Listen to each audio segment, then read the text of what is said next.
There was a time I created a space that was small. I lived in a place with thought and four walls, and a screen to project the world. My heart wanted more. I expanded with breath. I started to see, I started to feel the natural world. I started to experience the trees dancing in the wind, the way the grass felt beneath my feet, feeling the bird song in my heart and the sunlight shining down on it all.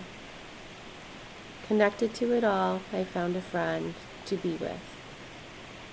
Feeling my true nature in nature, peel away the thoughts that made my space small, and creating consciousness in one and all.